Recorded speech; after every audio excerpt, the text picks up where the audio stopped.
think it's important to start this review off by saying this. Jukebox musicals aren't usually my thing. In an industry like ours, though, that's perfectly okay. We need a wide range of different types of shows for different types of people. Theatre is what? Subjective! And something that doesn't necessarily work for me is going to work for someone else. With that said, I loved Get Up, Stand Up. I was just so pleasantly surprised by its message, its storytelling, and just how perfectly Marley's music is integrated into the show. Bob Marley is a massive icon, with a very interesting and complex life. His story was prime for a jukebox musical, and Get Up Stand Up does just that, following Marley from childhood to stardom. Get Up Stand Up immediately gets you into the vibe of the piece with what I'm going to dub as the pre-show prologue, which sees cast member Daniel Bailey appear in one of the theatre boxes that has been redesigned for this production, almost like a Radio Shack, I'll call it, with posters of Marley and different artists hung up on the wall. This cast member jokes and talks directly to the audience, teasing some Jamaican slang along the way, and doing it with such charisma. It's a really great opening sequence. I want to mention this firsthand because I've really thought it really got me into the piece before the show had even properly started. The show is unapologetically Jamaican, and I'm so glad for this. They don't tone down the accent, they don't remove the slang, and I think it was so important that they did this. Right now, Get Up Stand Up is the only piece of Jamaican representation in the West End. This fact makes it 10 times more important to get it right.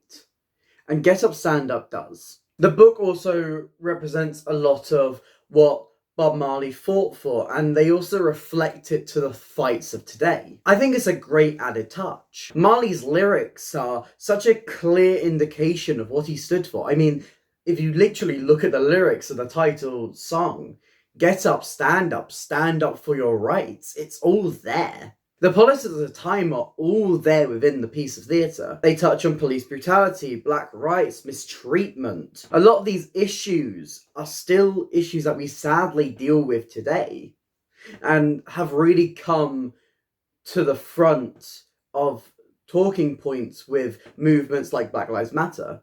I like how a direct contrast is shown, especially within the ending moments of the piece. I think it really helps to show the relevance of Bob Marley's story, and what's more, the relevance and the importance of showing Black stories on stage, Jamaican stories on stage, stories of people of colour on stage, so we can understand what came before and see the steps that we still need to take even 40 to 50 years later. I think there's just so much that the show gets right. I've got to mention here that I absolutely love the set design as well, and how it's used within the show. The main kind of structure of the set is kind of constructed out of these big towers of speakers. The cast will climb these up and they can move inwards and outwards like this, kind of like that.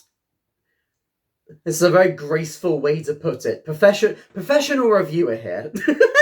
So these structures can kind of connect to build like quite a strong tower of things, but they can also move outwards to kind of give some more space at the front, and they can also move, my hands don't move this way, they can also move completely like that, outwards, so you have the entire width of the stage to play with. Does that make sense? I'll throw some photos in there somewhere so it makes more sense. These towers are also projected on for key moments of the show. These are mostly images to help kind of put in the socio-historical context of the show, and also highlight key moments in Bob Marley's life with photos of the actual cast going through the moments. Like, one example is Bob Marley and Rita Marley's wedding photos being projected onto the back. I very much like this, because it's literally, a lot of the time, the background details of the show being projected onto the background. I like that, that's clever.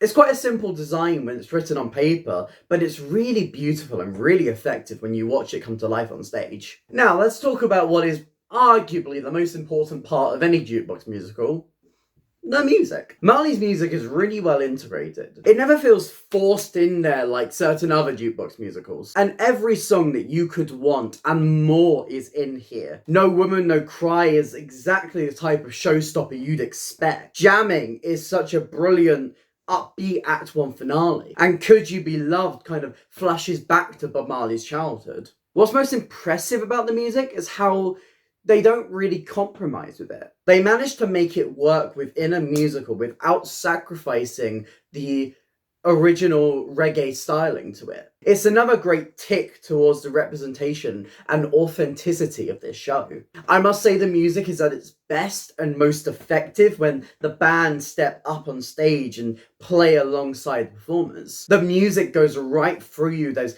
strong trumpets and the guitar and the drums. It's so fresh and clear.